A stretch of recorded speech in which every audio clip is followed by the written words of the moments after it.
যুবক, তুমি কবরে কিভাবে থাকবে? কবরে না জেনারেটর আছে, না কোনো লাইট আছে, চিৎকার দিলে কে শুনবে? কোন বন্ধু তোমার কবরে যাবে? আমার নবী হাদিসে বলে 3টা জিনিস মুর্দা লাশের পিছে পিছে যায়, তার মধ্যে 2টা ফেরত আসে, আরেকটা কবরে চলে যায়। 3টার মধ্যে একটা হলো তার সম্পদ, আরেকটা তার সন্তান, আরেকটা তার নেক আমল। একমাত্র কবরের সাথে যায় নেক আমল।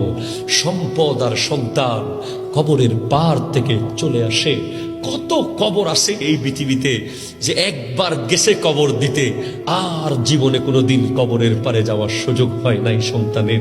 একবার কোনো মতে লাশটা ঢুকাইয়া সন্তান আমেরিকায় চলে গেছে, লন্ডন চলে গেছে, ইউরোপে চলে গেছে, আর কোনোদিন লাশের কবরের পাশে আসে নাই।